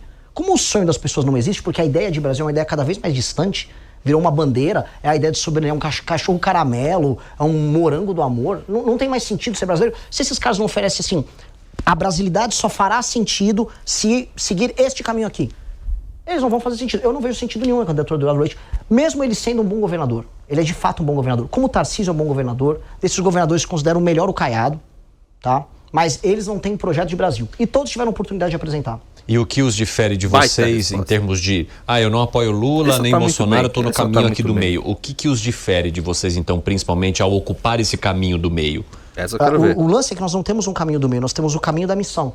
Nós temos um caminho que nós apontamos da nossa maneira. Então, qual o caminho da missão sobre desenvolvimento do Nordeste? Você vai ver, a gente pode discorrer sobre horas sobre isso. Qual o caminho da missão para o enfrentamento ao crime organizado? Nós podemos discorrer por horas sobre isso. Qual o caminho da missão para enfrentar a crise fiscal? O cara me chamou de japonesinho, vai se fuder, mano. Vou pro PL. Que todo mundo não sabe, vou falar quem falou isso no grupo a equipe aqui. do Congresso sabe, os mercados sabem. Nós temos um caminho. Nós podemos discutir isso. E qual o sonho que nós oferecemos? O sonho é de um Brasil desenvolvido, industrialmente forte, capaz de concorrer com as novas potências que vão surgir no mundo. É Indonésia, é Vietnã, é Índia. Um Brasil que não seja tão inseguro para andar na rua. Na real, que seja pelo menos tão seguro para andar na rua. Olha o que eu vou falar. Quanto Nairobi, no Quênia. Nairobi é mais seguro do que várias capitais brasileiras. Um Brasil que seja um lugar que não seja mais humilhado pelo Donald Trump ou que precisa ficar pedindo pinico pro Xi Jinping. Que Brasil é esse? Como a gente vai construir? Não é sobre não ser Lula nem Bolsonaro. A gente não quer construir nossa identidade na negação. Porque se você constrói essa identidade na negação, você está permanentemente dependendo dos outros. Nossa cidade tem que ser construída na nossa afirmação. E a nossa afirmação é de um Brasil muito específico. Vai lá, Musa. Bom, vamos lá. Ele tá bravo por causa do novo. Eu vejo grande parte das pessoas discutindo sobre projetos, como você tem mencionado agora aqui, é sempre assim, o tema político é eu vou fazer, nós vamos fazer. E não é uma crítica a você, tá? É uma crítica na política geral. Na minha visão econômica, obviamente, na minha visão de mundo, o Estado, ele é um dos grandes causadores do problema e das diferenças de classe social. E parece que a gente sempre quer usar quem é o causador de tudo isso como solucionador dos problemas. Então nós vamos criar mais isso, o Estado tem que estar mais presente, o Estado tem que estar aqui. Quando a gente vai começar a partir para entender que o Estado burocratiza e talvez a proposta esteja ao contrário, nós estaremos lá para desburocratizar, nós estaremos lá para flexibilizar o mercado de trabalho, nós estaremos lá para diminuir drasticamente o imposto, porque o Estado não precisa estar pisando na jugular de cada um dos cidadãos diariamente para espoliar, como você muito bem colocou, que eu concordo 100% com você. A gente sai de casa e é roubado todo dia, ou é pelo Estado ou é pela pessoa na rua. Quando a gente começar a entender que podemos ter propostas que passam não pelo que dizem, mas pelo que ninguém diz, que é desburocratizar esse país e torná-lo mais leve, mais fácil para o dia a dia de todos nós. Meu leite está se fudendo na presidência. Em 11 anos, ele talvez tenha sido o grupo político que mais promoveu as ideias liberais no Brasil. Nós fomos os grandes promotores em debates, em redes sociais, discussões e projetos aprovados, relatorias com nossos políticos. A agenda liberal. A gente teve por exemplo, relatórios de reforma da Previdência no município de São Paulo, por exemplo, tocado por vereador do MBL. Um sujeito que eu não gosto de ficar falando hoje dele, tem até vergonha de citar esse nome, desse cara em público, Fernando Holliday, mas foi vereador nosso por um tempo. E outras, a agenda liberal, nós acreditamos nessa premissa do ser humano livre, como a gente que ele próprio vai, através das suas decisões racionais, produzir melhorias econômicas para ele, para a comunidade dele e, por extensão, ao país. Isso é uma premissa do nosso trabalho. Nós também acreditamos, e eu não posso negar, que, por exemplo, quando o Estado brasileiro, em diversos governos, atuou, por exemplo, com as frentes pioneiras, isso vem desde o período da ditadura militar, com a criação da Embrapa e com o crédito que nós temos hoje para o nosso agro, que ele criou o agro mais competitivo do mundo. A gente tem um super agro e o Estado teve um papel nisso. As universidades como a Federal, que tem em Viçosa, a Exalc, tiveram um papel e hoje nós temos mas a entrevista tá tão boa, tá tão boa que isso é só o motor da economia brasileira.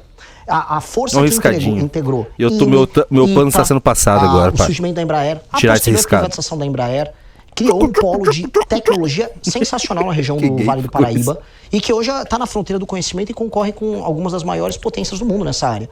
Então, o Estado nem sempre é deletério. O Estado nem sempre é deletério. Tá ensinando, Musa, ali. Tá ensinando, cara. Exemplos em que o Estado não foi o problema. Eu entendo que existe uma questão, dada uma questão cultural brasileira, que é o patrimonialismo subjacente às relações nossas humanas. A gente vai cair em Sérgio Buarque, eu adoro esse assunto, mas não vou me estender. Que é privatizar quase sempre uma solução para proteger as empresas ou os serviços, vamos dizer, dessa privatização indevida que acontece, que é quando os agentes políticos fazem uso dessa instituição para o seu bel prazer, que isso é o que acontece em praticamente todas essas instituições. Dito isso, como existem alguns poucos bons exemplos, a gente tem que olhar, ver o que funcionou e eventualmente aplicar novamente. Um desafio que eu deixo para todo mundo. Nós temos hoje, lá, e eu falo muito de desenvolvimento do Nordeste, porque quem resolveu o desenvolvimento do Nordeste torna o Brasil um país desenvolvido e resolve inclusive os problemas políticos, vai mudar o perfil do voto no Brasil. A região do Mato Piba, que o agro desenvolvido chegou, com a Embrapa, por exemplo, que tem Tocantins, Piauí, Maranhão e oeste da Bahia. Essa região produz soja, produz milho, bastante. Por que a gente não pode trabalhar para ter um polo de biodiesel ali? Tem tudo. Podemos ter biodiesel competitivo, a Embrapa pode participar disso. Você tem os produtores, você tem o capital. O Estado pode, eventualmente, em alguns momentos, atuar, para ajudar a iniciativa privada a atuar. Eu não tenho medo disso. O que eu não acredito que é o que aconteceu nos atuais governos.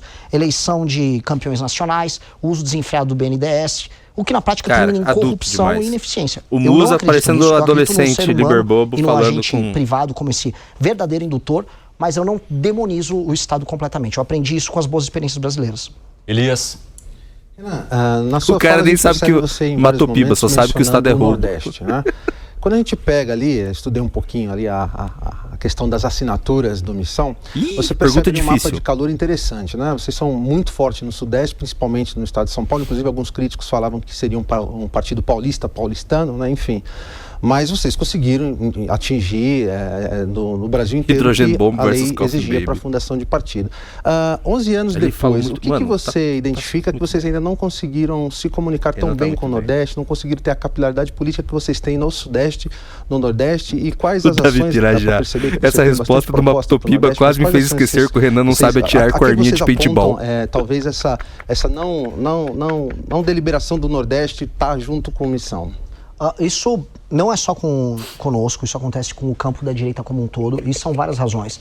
A própria inclusão digital dos brasileiros com celulares e uso das redes sociais, ele foi mais tardio, onde as regiões elas eram mais humildes em termos econômicos. Então, a gente estava falando de redes sociais usando nas manifestações de 2013, o interior, vamos dizer, do Rio Grande do Norte não estava tão inserido. O celular, eu não vi a pergunta, desculpa. Com 3G, 4G, 5G não era uma realidade naquele momento. Então, você foi tendo uma inclusão tardia e ao longo dessa inclusão você foi tendo uma participação maior em redes sociais e uma alteração, inclusive, no perfil eleitoral, especialmente dos homens. O homem no Nordeste, ele vem cada vez mais indo à direita. Os nossos desempenhos eleitorais entrar no Nordeste? Não devem nada. No Nordeste não devem nada os desempenhos que a gente teve, por exemplo, no Centro-Sul. O nosso vereador em Salvador, o Sandro Filho, ele ficou em 5º ou 6º lugar numa cidade como Salvador. Ele teve 12 mil votos em Salvador. Foi muito bem votado. E sem fazer uso daquelas práticas que a gente conhece, que são muito comuns lá, compra de voto, etc. O Faustino hoje é o político no Rio Grande do Norte, é o vereador que nós elegemos em Natal, que mais cresce no Rio Grande do Norte como um todo. Ambos, se quiserem ser deputados federais, são deputados federais praticamente eleitos no estado. E fora do MBL eu posso também dar o exemplo do André Fernandes, que praticamente venceu a eleição em Fortaleza. Então há uma mudança. E essa mudança é interessante porque algumas pesquisas estavam captando que o homem jovem no Nordeste estava indo mais à direita. Ele estava renegando o governo Lula e ele estava tendo essa tendência. Essa tendência parou, né? O governo Lula voltou a ser bem aprovado entre essas pessoas. Também está dando dinheiro para estudante? Mas eu tenho que entender que esse perfil é o perfil que a gente vai navegar e crescer bastante por lá.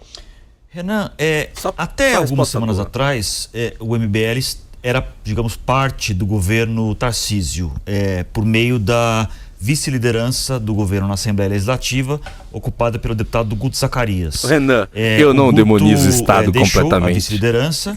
Então eu queria te perguntar duas coisas sobre isso. Primeiro, que você esclarecer qual é a relação hoje do MBL com o Tarcísio. Vocês romperam com o Tarcísio, não apoiam mais o Tarcísio.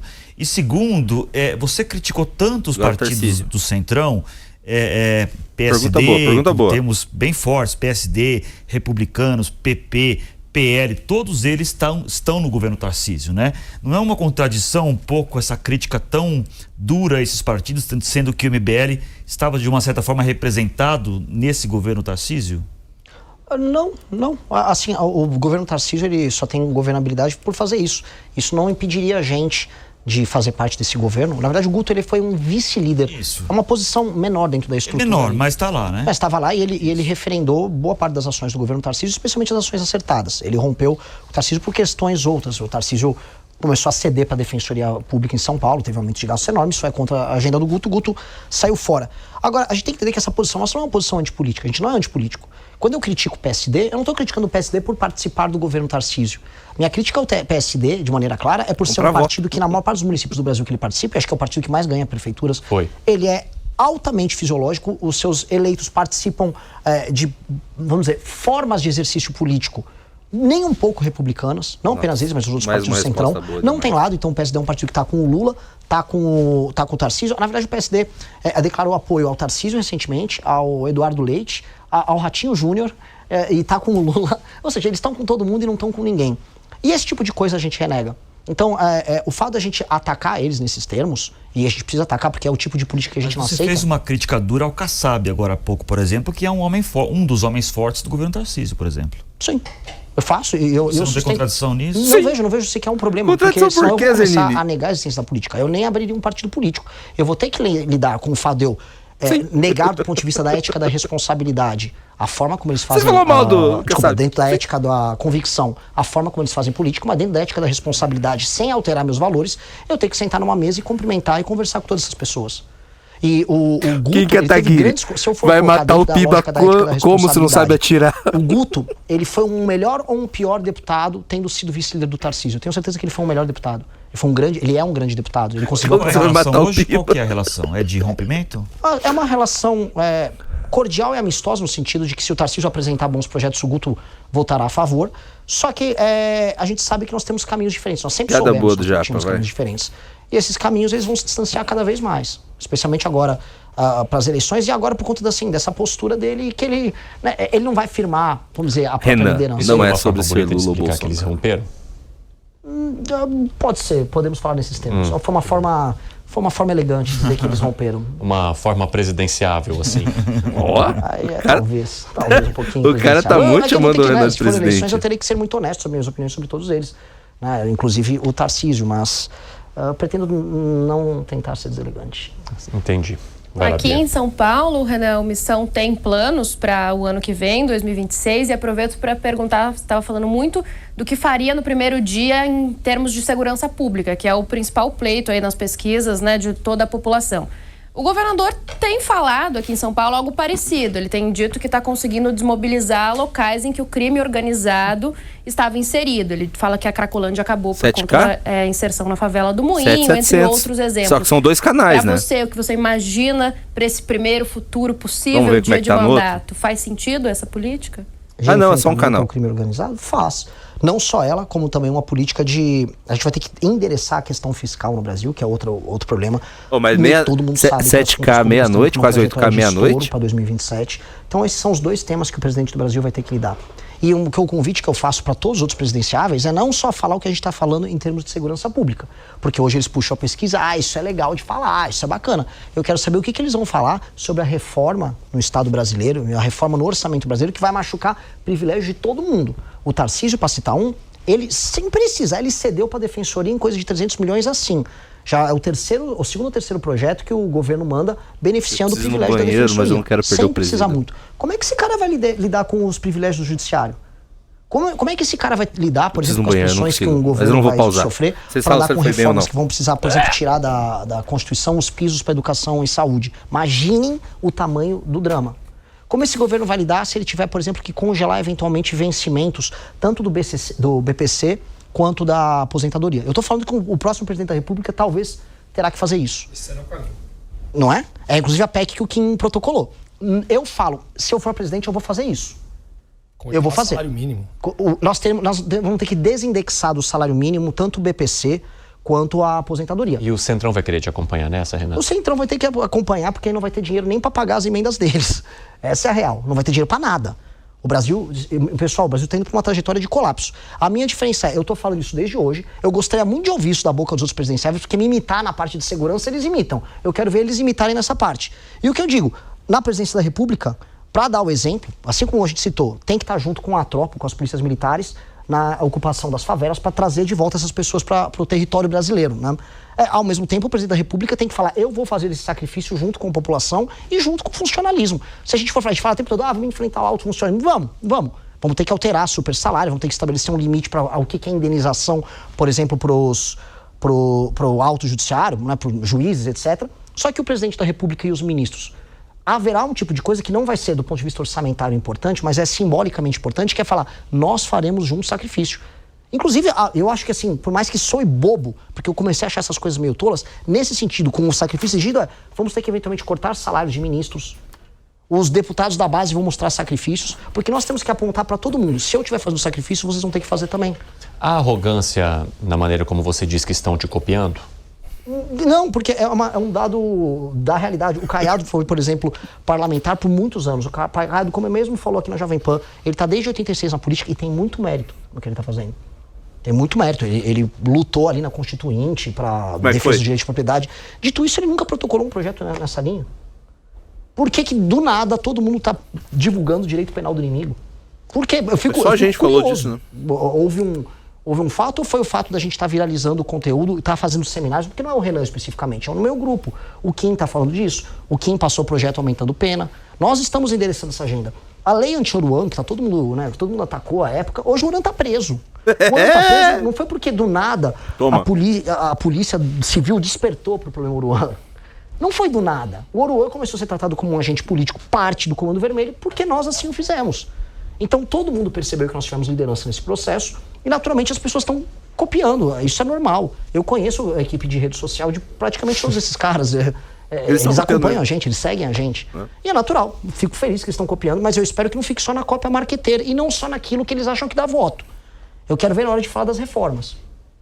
Vai lá, Musa.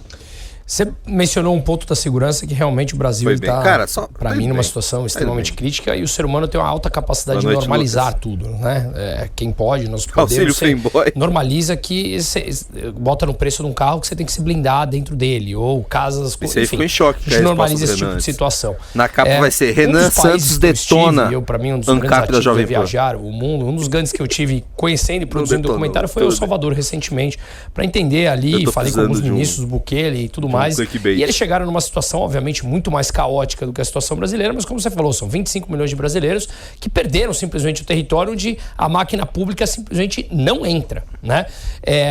E ali eles tiveram que partir hoje é Renan na Jovem Pan quem não conhece, basicamente, hoje o dia é muito se eu morava numa comunidade e você na outra, tem duas gangues, né? A 13 e a 18. Se eu atravesso a rua e não faço parte de uma gangue, você também, eu dava um tiro na minha cabeça e meu corpo ficava lá e acabou, e ponto final. Talvez você acha que o Brasil já está chegando numa situação de narco-estado em alguns locais? Sim, e se sim, como é que a gente confronta sem uma mão firme? Porque, por exemplo, o Bukele, ele instaurou o estádio de sítio e vem renovando. Será que a gente está chegando nessa situação? Onde você mora, Musa? Que passa. Como conduzir isso quando o outro lado não tem o menor de moralidade? Começando a pergunta... Me refiro ao crime, claro. Começando a responder a tua pergunta, eu vejo de duas maneiras a infiltração do crime organizado. Uma que eu chamo de horizontal, que é a territorial. Horizontal, então, você olha no mapa, você vê ali no horizonte, no Rio de Janeiro, tem até um mapinha, isso aqui é TCP, isso aqui é CV, isso aqui é ADA. E tem a vertical, quem pratica mais a vertical é o PCC, que é a infiltração institucional, tanto no setor público quanto no setor privado. Economia lícita. Eles estão entrando, então eles avançam nas estruturas hierárquicas da sociedade brasileira, não só do Estado.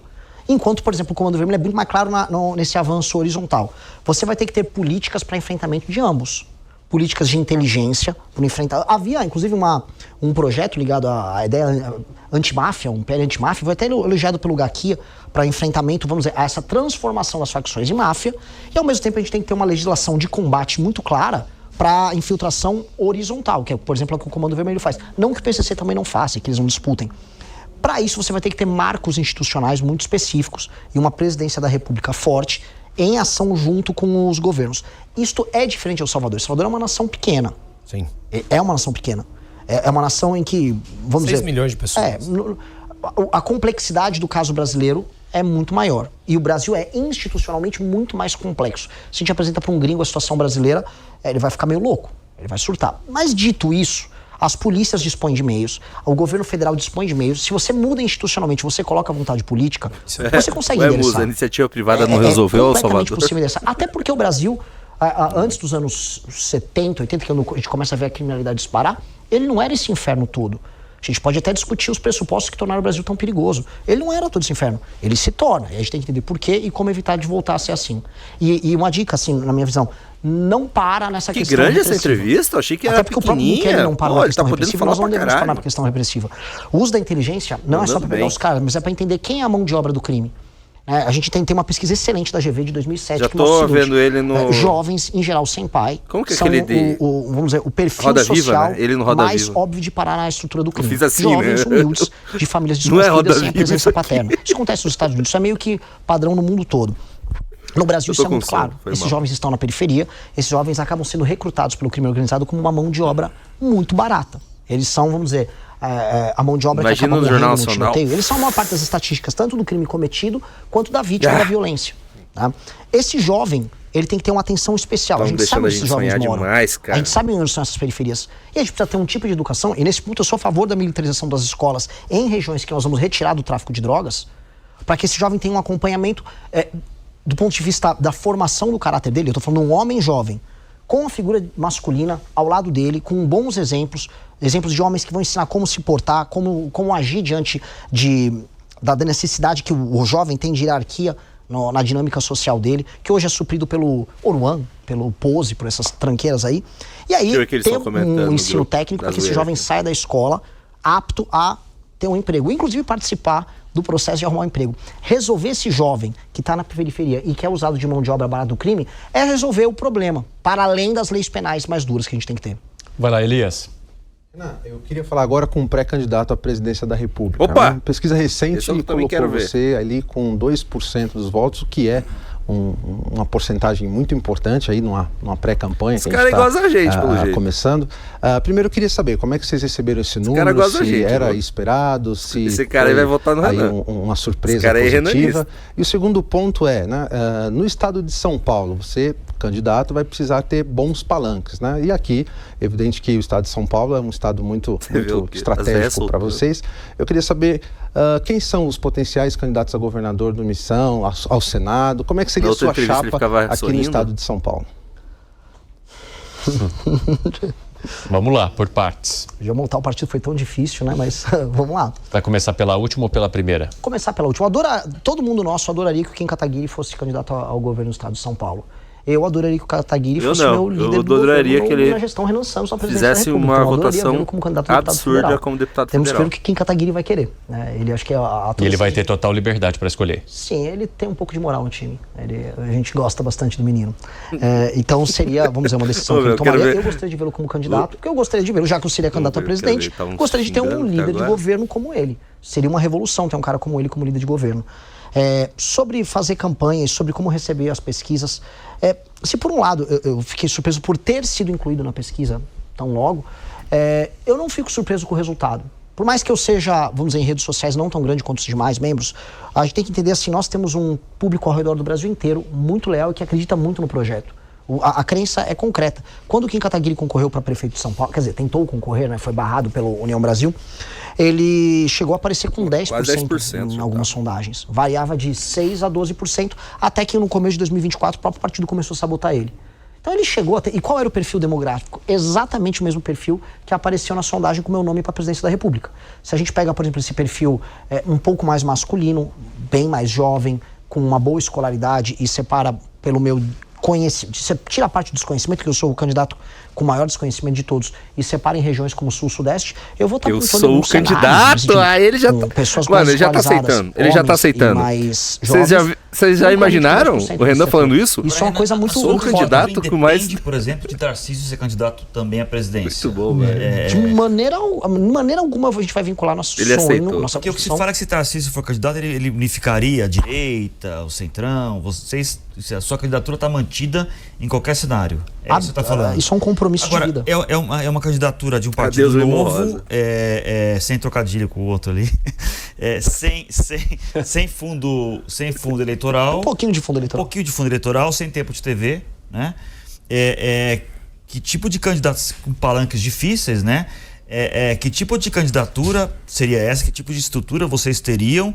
E vocês poderiam fazer coligações com outros partidos? Ou o Missão vai ser um partido purista, assim, de não aceitar coligações, por exemplo? E a nossa audiência perguntou também, por que começar com uma candidatura à presidência da República, que é, digamos assim, aquela que qualquer partido quer ter a representatividade? Valeu, David. Tamo junto. Obrigado pelo seu Prime. Pega o combo aí e... Façam como David. Vamos lá.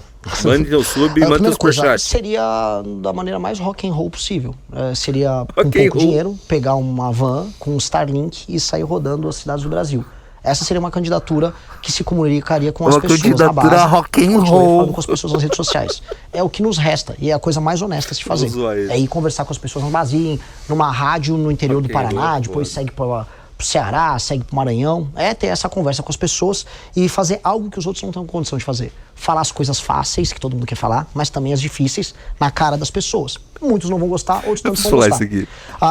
E naturalmente, não fiquei surpreso com 2% de Renan, que simplesmente acusou todos de fake news até ver o vídeo no Jornal Nacional. Uma hora o Tarcísio vivia o sonho da Dilma, depois o Tarcísio passou a viver o sonho do Temer, agora ele vive o sonho do Bolsonaro. Ele realmente não acreditou, Renan. Ele achou que era... Vocês estão de zoeira. Ele não é arquiteto de nada, ele é um engenheiro. Porque assim, o pessoal do MBL realmente faz muita pegadinha interna, entendeu? É muito bullying ali, você tem que ficar... Nós desenhamos um Brasil diferente. Então, para isso, a gente precisa de uma candidatura apontando o nosso caminho é esse aqui. E eu não sei se a gente vai ganhar ou perder. As pessoas dirão que nossa candidatura é improvável, né? Mas eu não sei, era improvável montar um partido, era improvável o impeachment da Dilma. A gente já contrariou isso outras vezes. Você acha que dá para chamar Tarcísio de fantoche, como muitos têm chamado nos últimos dias? Eu não diria um fantoche. O Tarcísio, ele é um bom aluno. Ele é um cara que teve as notas mais altas por onde ele passou. Ele é um bom aluno. Então alguém dá uma missão e ele vai cumprir da melhor maneira que ele pode cumprir essa missão dele. Tanto que ele seria um cara que poderia agregar trabalhando pra gente no governo nosso. Eles estão rindo, mas não é real. Ele trabalha bem no governo nosso. A questão das coligações, é um partido que aceitaria coligações? Dentro do nosso projeto, se alguém quiser participar e coligar... seria muito bom trabalhando pra gente. Nos nossos termos, com certeza. No oposto, Missão apoiando outros candidatos? Para a presidência da República, não, para governos, eventualmente? Numa posição em que eles aceitariam parte do nosso programa. Tanto que uma das coisas mais difíceis que a gente vai ter, Zanin, vai ser manter a nível estadual e depois a nível municipal esse tipo de mentalidade. Você só consegue ter um projeto ideológico sério no Brasil se entendendo como dominante. Você tem que se entender como dominante, inclusive nas relações. E, naturalmente, as pessoas querem montar partidos no redor do Brasil para vender essas legendas por aí e para coligar aqui e ali. E isso acaba maculando a própria natureza do partido. A gente precisa ser um partido dominante. O partido dominante se eu estiver com um sócio menor num projeto alheio, tem que observar a ideia de que ele vai ceder o espaço para a perspectiva nossa. Se não a cessão para uma perspectiva nossa, se na verdade a cessão para o espaço de um político que está na nossa legenda, deu errado. A gente não pode fazer. Cuidar disso, eu tenho certeza que será mais importante, inclusive, do que tocar candidaturas. Eu acho que eu vou me estressar muito mais tocando isso do que qualquer outra coisa, porque essa sedução existe e essa tendência natural a se conformar é a base da política brasileira. Só para arrematar, por que já começar pela presidência da República? Porque nós temos que começar simbolizando o que nós sonhamos e que nós almejamos para o Brasil. A gente tem que oferecer para as pessoas uma perspectiva diferente. Naturalmente, eu volto a falar, o Tarcísio é um projeto do Centrão levando os votos da direita. É isso que o Tarcísio está fazendo. E os outros candidatos vão se amarrar ao redor do Tarcísio, porque é isso que eles querem fazer. É um acordo. E tá ok, façam. É um projeto convencional para o Brasil. Eles dizem que eles vão pacificar. Legal. Nós não estamos muito querendo pacificar o Brasil nos termos de... Nós temos que fazer mudanças profundas no Brasil. Então, a gente vai ter que mexer em privilégios aqui e ali, vamos ter que falar sobre pacto federativo, um monte de coisa que vai deixar as pessoas desagradadas. Mas nós vamos fazer. Esse é o nosso sonho. E nós temos que apontar. A participação na eleição vai ser para ganhar, mas também para apontar. E apontar um horizonte para que, vamos dizer, novos frutos surjam, uma resposta ruim, novas lideranças surjam e esse partido tenha um impacto que ele pretende ter na história nossa. Vai lá, Bia. O Mebão. Mas você vê alguns nomes, teve algumas críticas, mas elogios, por exemplo, a Tarcísio agora mesmo, a Caiado. Então, numa possível presidência, poderia ter um convite para essas pessoas participarem do governo formalmente, deixando as críticas de lado. Claro. Sim. Poderia. O Caiado é um homem honesto. Eu poderia vir, claro. Dele. Pode ser que não seja um homem mais forte nesse sentido. No impeachment da Dilma, ele era um cara que ele era conduzido pelas circunstâncias. Naquela época ele já foi conduzido pela gente. O Caiado, naquela época do impeachment da Dilma, a primeira reunião que eu tive com ele, ele era contra o impeachment. Não, eu tenho um nome a zelar. Depois ele falou, tô junto. Tudo bem. Ele conosco já. Ele imita os caras, né? Com a gente também. O Tarcísio é um homem, é um técnico. Ele fica imitando os caras. Nós não teríamos problema algum nesse sentido. Zema? Eu não sei muito o que fazer com o Zema. Eu não sei muito o que fazer com o Zema. Quantos ministérios vocês teriam? Não teria agora como estimar pra você. Vou cortar pra tanto. Eu acho isso mais uma... Pra muita gente isso tem um caráter que é simbólico. Porque é um símbolo de muita discussão aqui no país. Né? Sim, vou cortar um monte. Eu acho que assim, nós, pela própria natureza nossa, muitos ministérios muito que não cara. Que alguém pode levantar, não fariam sentido. Nós talvez juntássemos muitos, transformaríamos os outros tantos em secretarias. Mas isso nem de longe, esse é o ponto, arranharia um problema fiscal. Eu não sei o que fazer com o Zema. Nós temos um problema fiscal de ordem trilionária. Eu não sei o que fazer com o Zema. Por mais que isso soe simbólico, e precisa ser feito, certos assentos simbólicos, o que a gente vai precisar fazer é muito maior do que essa questão das reduções. Que nós faremos, eu só não sei estimar pra você que cara, assim, nem chega. Quem assistiu isso aqui, desculpa. Estamos caminhando nos últimos 15 minutos, dá tempo de fazer mais um giro aqui. Eu quero te perguntar, porque você mencionou que vocês vão representar os millennials e a geração Z. E há uma diferença grande também entre essas gerações e seus gostos, então não daria para colocá-los num pacote só. Mas o que essas gerações querem e que a missão teria para oferecer? Um exemplo bem claro do que seria essa virou análise renais, né, cara? A Constituição de 88 foi construída em cima Vamos combinar que já virou análise renais? A geração boomer brasileira não é igual à geração americana. Então a gente veio de um período que houve uma ditadura militar, com certos consensos sobre o que era aquele processo político histórico para alguns. Quero cortes disso na minha mesa. É contraditório. Mas havia um consenso, né, de que não foi democrático, que havia violações de direitos humanos, que as pessoas queriam votar. E aquilo foi plasmado numa Constituição que garantia muitos direitos, que no papel soava bonita, mas que ela já era anacrônica quando ela surgiu, né? O estado de bem-estar social começou a ruir naquele período. E a gente está pagando o pato daqueles consensos até hoje. Como a gente teve várias violações de direitos humanos cometidas pelo Estado brasileiro na ditadura, naturalmente a gente teve uma legislação penal um tanto quanto leniente com a ideia de crime. As gerações mais novas não concordam com isso. Saiu uma pesquisa recente sobre como a geração Z no Brasil vê a questão da pena de morte, 46% é favorável. É a geração que é mais favorável à pena de morte. E não é que ela é conservadora.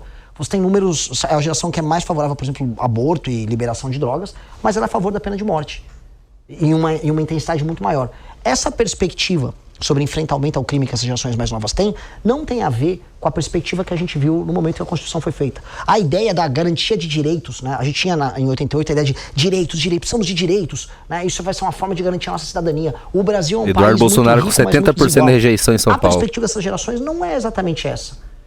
São gerações que querem ganhar dinheiro, não estão ligando muito se vai estar na CLT, se é PJ, elas querem regimes de contratação diferentes, querem uma adaptação a um mundo muito mais dinâmico e, naturalmente, elas estão presas não só no endividamento que foi gerado pelas gerações anteriores, endividamento real, que é a conta que cai, seja na Previdência, seja no custo do Estado, o custo tributário que incide sobre elas. Tá dando muita aula, né, cara? Sobre a forma de elas enxergarem o próprio país. Essas gerações não conseguem sentar na mesa para discutir, porque pelo próprio fato das gerações mais velhas simplesmente estarem vivas até hoje, elas ocupam os espaços, seja nas empresas, seja no Estado, e aí você tem esse choque. Esse choque, ele precisa ser estimulado não no sentido do conflito, mas no sentido de que, dialeticamente, a gente precisa começar a alterar o Brasil ao modo dos novos brasileiros. Estão assistindo Análises Renais. de camarote. Bom, essa parte da Constituição de 88 eu acho que vai bem em linha do que eu falei. Tem até um livro que chama A Quarta Virada, só tem em inglês, que ele explica essa diferença geracional. The Fourth e que Turning. agora o Brasil estaria entrando num outro ciclo que, o Renan conhece, o Renan já leu esse 20, livro. 30 anos. O Renan já falou na live sobre 1500 isso. a 1997, entre Inglaterra e Estados Unidos, ele, mostrando esses ciclos econômicos que o Brasil entraria mais à direita em 2018 e permaneceria por um longo tempo. Acho que tivemos o lapso da pandemia e tudo mais. Você acha que se ele falar do Fourth Turning, ele vai se apaixonar vocês por Renan, poderiam entrar em algum momento, mesmo que não agora, sendo mais real, para 2026, em algum momento, ter uma capacidade de bater de frente Renan tem que fazer clareamento no dente, avisa ele, eu avisei. A gente tem que acreditar nisso, né? A gente está devotando a nossa vida a isso. Então a crença nossa tem que ser muito real. Eu acredito de fato que a gente vai conseguir.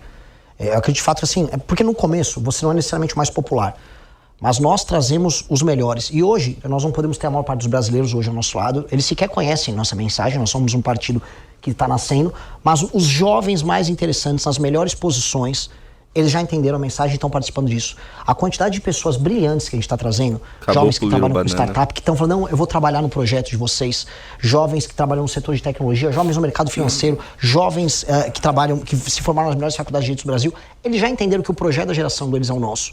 Isso aconteceu com outros projetos, inclusive dos nossos adversários, quando eles reuniram grandes nomes. Pô, gente, eu odeio o PT, mas na fundação do PT você tinha o Sérgio Buarque de Holanda. O Raimundo Faoro, ele foi ligado ao PT em grande medida, ou seja, eles tiveram homens brilhantes no começo deles, e eles foram um projeto geracional.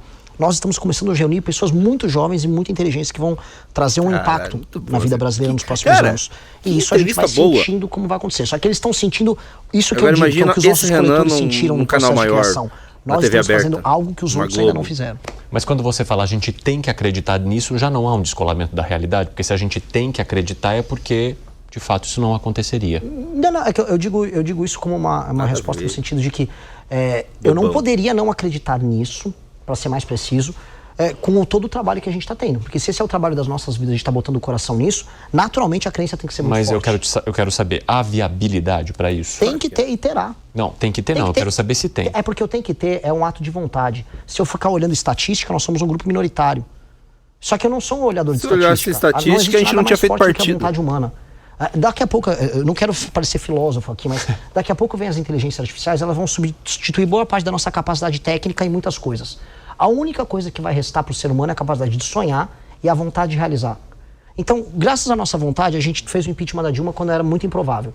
Graças à nossa vontade, a gente sobreviveu à pressão que o bolsonarismo fez contra nós, o cancelamento, a imposição de uma direita única. Aquilo foi um ato de vontade, foi uma teimosia.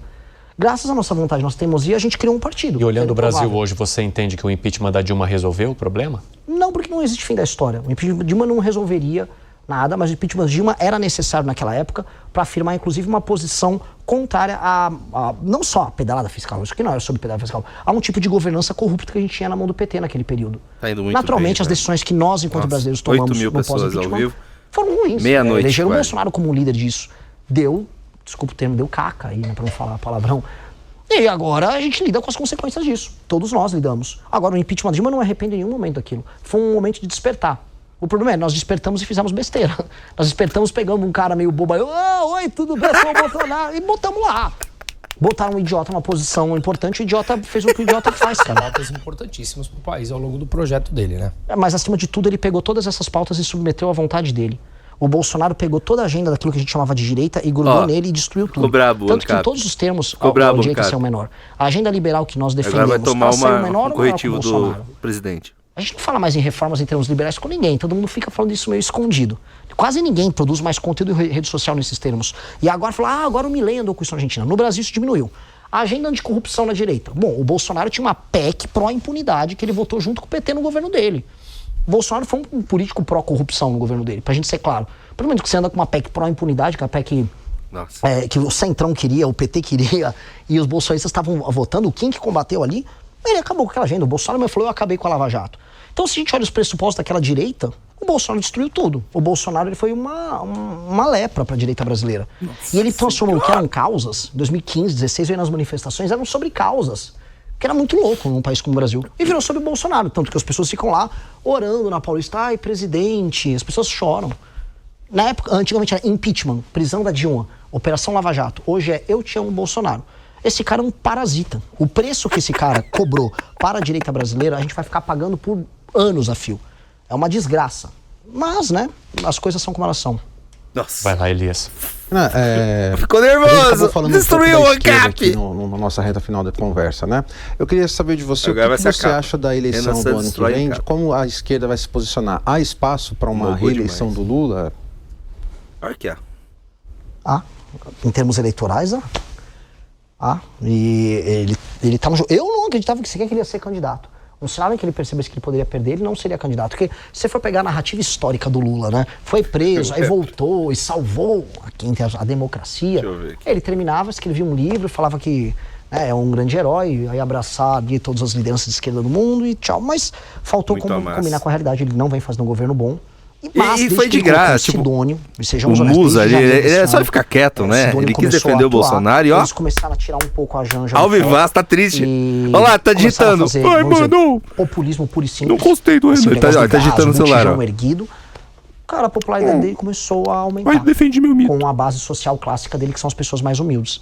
Essa base social do petismo tá ativada, e se ele tiver chance de ganhar, eu não duvido que ele não queira largar o osso e concorra e ganhe ainda. Esse é o perigo, a gente não pode deixar o Lula ganhar. Mas agora há pouco você citou o Fernando Holliday, de um jeito, falando baixo, obviamente, mas o que saiu do MBL, né? Ao longo dessa trajetória do movimento, houve algumas dissidências de pessoas importantes que saíram do MBL, o Holliday é um exemplo, há outros, e via de regra de maneira conflituosa. Esses divórcios não foram amigáveis. Sempre as pessoas que saíram acusando, fazendo críticas de um suposto autoritarismo por parte do MBL, que é comandado em última análise por você. Eu te pergunto o seguinte, eu tenho uma resposta como é que você boa. responde a isso? E segundo, numa perspectiva mais estrutural, mas o Renan vai responder vocês melhor, estão migrando de um movimento para um partido da política institucional. Vocês surgiram como um movimento ousado, polêmico em várias situações, em redes sociais e tudo mais, e agora estão entrando na via da institucionalidade. Vocês já caiu a ficha que vocês estão fazendo esse movimento? Vão mudar comportamentos, vão mudar regras? Queria que você respondesse essas duas questões que são relacionadas. Perfeito. Não só o negócio do Holliday, eu falo alto aqui, o Holliday é um sujeito que não presta, um sujeito vil. É um sujeito que muda de opinião conforme o vento bate, e agora o vento dele é o Bolsonaro, ele vai ficar pendurado no Bolsonaro enquanto ele puder. Eles me chamam de autoritário porque eu cometo o terrível autoritarismo de num movimento que é claramente anti-Bolsonaro, ele é contra Lula, contra Bolsonaro, que tem posições próprias, nós não permitimos que a pessoa seja bolsonarista lá dentro. E essa pessoa sempre descobre que ela precisa ser Bolsonaro às vésperas de uma eleição ou depois de perder uma eleição. Então sempre elas têm uma epifania, nossa, agora eu preciso ser Bolsonaro, mas aquele Renan não deixa. Mas a crítica também é a forma, é a métodos, a maneiras de... Eu queria saber, eles gostavam dos métodos pra caramba quando a gente tava junto. Né? O Holliday, eu peguei um menino com muitas dificuldades financeiras na família dele, trouxemos, construímos todo o trabalho dele, divulgamos, trabalhamos em rede social, trabalhamos fisicamente por ele, investimos na construção do cara, para depois o cara sair e falar, muito fácil aí, né? Muito gostoso, você vai, lança a pessoa, aí a pessoa te trai, te xinga e se junta ao Bolsonaro. O que todas essas figuras têm em comum? Elas se tornam bolsonaristas. O padrão tá do meu lado. Né? Eu não conheço, assim, uma liderança política que tenha que ser necessariamente permissiva com traição. Eles querem trair e eles querem que a gente bata a palma de hoje trabalhar por eles para a traição que eles vão fazer. Teve um vereador lá em Curitiba, a gente elegeu o João Becker, que foi um dos mais votados de Curitiba. Ele virou vereador e decidiu, olha, eu não preciso trabalhar, porque trabalhar, ninguém liga, o eleitor não liga, o eleitor gosta que eu grave vídeos, então meu mandato vai ser um mandato sobre gravar vídeo. Aí não foi o Renan que expulsou. A equipe que trabalha pro mandato dele, ela própria expulsou ele do MBL e pediu demissão. Eles renegaram os salários que eles tinham, enquanto funcionários daquele gabinete, e falaram, não, eu não vou trabalhar para um imbecil. Quando ele saiu, ele falou, é muito autoritário, o MBL é autoritário. Lógico, você quer ser bolsonarista no MBL. Não vai rolar. O Bolsonaro, a família Bolsonaro, tentou fechar o MBL diversas vezes. Os ataques que eles fizeram contra nós são vários. Na BIM paralela, porque os bolsonaristas gostam de ficar falando de democracia, não sei o quê. Tinha uma BIM paralela fiscalizando o adversário do governo. Centenas de jornalistas estavam no meio. Nós estávamos no meio. E aí nós temos que aceitar que quem queria calar todos os dissidentes tem que ser uma opção dentro do nosso grupo? Lógico que não. E todas essas pessoas, quando entraram no MBL, primeiro, elas atacavam o Bolsonaro, e segundo, elas concordavam com isso. Mas depois, depois elas usarem o MBL como um degrau para entrar no jogo, aí elas querem ter a independência. A independência se baseia em se tornar dependente do Bolsonaro. aí eu sou o culpado. Então tudo bem, eu prefiro ser um vilão disso. E pode me chamar de autoritário, do que quiser. O que não vai poder me chamar é de frouxo. Frouxo, eles vão lá pro Partido Novo, vão ter o Zema. Frouxo, eles vão encontrar lá na família deles. Do ativismo pra política, como é que você tá processando? Eu queria até falar sobre essa mudança que fica clara até na figura, na vestimenta. Porque da outra vez que você veio aqui, estava de calça jeans, tá pegando todas as maldades. Eu tava, hoje eu tô levantando foi que nem o mendigo da outra vez, Você tava com tênis, camiseta, hoje você já tá de terninho, já um sapatinho aqui. Tá Você tem uma figura mais presidenciável, digamos, se a gente olhar pro padrão dos presidenciáveis ao longo dos anos, o que aconteceu? Merece. Já juntando com a pergunta do Zanini e utilizando também na forma aí. Meus críticos dirão que eu permaneço descabelado. Então, não há uma... Isso não mudou. Isso se manteve inalterado. Mas, na prática, é um partido que vai se comportar como um movimento e não um movimento que vai virar um partido. Nós não vamos adotar as práticas institucionais que a gente comumente associa a partidos. O cara chamou a atenção da roupa dele. Vibrante de militância de um movimento. Trabalhar com essa dinâmica é obrigatório. Ainda que, na prática, por ser uma estrutura muito formal, um partido vai ter que ter uma série de procedimentos chatíssimos, burocráticos, que nós vamos ter que obedecer. Né? Então, é obedecer aos critérios formais sem se tornar aquilo. E aí, sobre a roupa, eu lamento muito mesmo. Eu realmente saiba que também não vem sendo Foi difícil colocar esse terno hoje? Muito. Inclusive, não é um terno dos mais bonitos, né? Os outros presidenciais vão me dar um banho nesse departamento. Mas até aí, né? Bom, temos os últimos 2 minutos, rapidinho. Muito Bia, bom, vai lá, velho. última. Bom, Renan, como um movimento, demais. você mesmo citou que hoje o que movimenta as pessoas, ou é o ex-presidente Jair Bolsonaro, ou no caso o presidente Lula, como que o MBL ou o Partido Missão vai movimentar? O que movimenta as pessoas hoje em dia que pode levá-las a sair dessa suposta inércia que você colocou? Uma causa que dê sentido para a ideia de brasilidade deles. Se você perguntar para várias pessoas ao redor do Brasil hoje, elas estão criando, isso inclusive é um fenômeno novo que vale ser estudado, várias identidades regionais. Inclusive a gente está tendo brigas entre o Nordeste contra a galera do Sul, etc. Mas a identidade brasileira hoje não está fazendo sentido, porque ser brasileiro hoje significa o quê? Significa você ser roubado na rua e aí vai aparecer um grupo de direitos humanos para defender o ladrão. Você tá sempre sendo taxado de uma maneira diferente. E eu não tô falando como candidato, é que é real mesmo. Toda hora eu descubro uma nova estratégia, uma nova... o negócio do PCC que o governo fez, vira lá o cara da Receita falando, viu, era para isso que a gente queria fiscalizar o Pix. É o tempo todo isso. Então, a sua ideia de brasilidade, ela começa a não fazer sentido. Ainda mais hoje com a internet, que você começa a ver os outros países, a vida 2 avançando. minutos, Renan. Fala outra coisa. Ou quando você vê que um parente seu se mudou para outro país, o cara se mudou para os Estados Unidos, ou para Austrália e tal, e vê que a vida é muito melhor. Gente, a Argentina, por mais que parece aqueles programas que pegam um mendigo na rua e dão um banho. Não tô falando em termos econômicos. Andar nas ruas de Buenos Aires não tem comparação com andar nas ruas de São Paulo. Uma vergonha pra gente. Nossas metrópoles são horríveis. São metrópoles mal cuidadas, sujas, favelizadas. Cala a boca. Ser brasileiro, nesse sentido, é um esforço monumental. E não faz sentido. Nós temos que dar esse sonho. Por que nos mantemos uma federação? O que é ser brasileiro? O que nos dá orgulho de ser brasileiro? O que nos torna únicos? O que nos vai permitir não só concorrer com o mundo, mas dar sentido no mundo? Que é a ideia de ser um povo. Essa é a nossa missão no fim do dia. Renan Santos, obrigado. Muito obrigado. Prazer recebê-lo. Caralho. Uma ótima noite, até a próxima. Até as entrevistas dos candidatos no próximo ano. Isso acontecerá.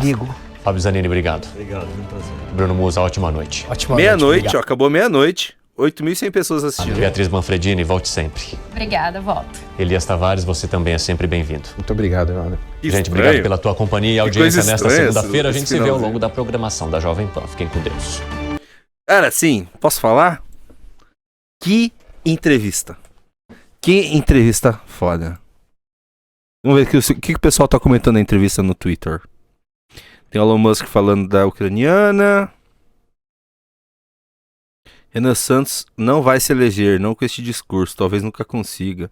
O Junito é uma pena que o MBL está morfando para um discurso de violência. O cara me marcou. Vou responder. Mano, prendeu, matou, irmão. Vota no Zema, vai ter um monte de frouxo pra você votar. Desculpa. Ai, mano, muito bom. Eduardo Bolsonaro chega a quase 70% de rejeição no estado de São Paulo. O que o pessoal tá falando do Renan Santos? Vamos ver. Nada. Eu tinha visto várias marcações do Renan aqui. Estou renanizado.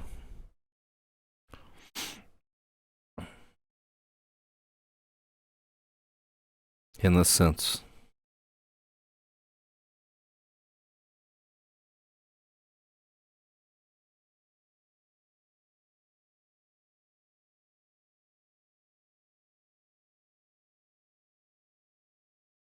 Bom, é isso. Meia-noite já. Bom, valeu a pena esperar. Melhor entrevista do Renan Santos, tá? Melhor entrevista do Renan Santos até agora. O homem tá muito bem preparado. As respostas foram muito boas, cara. Muito boas respostas.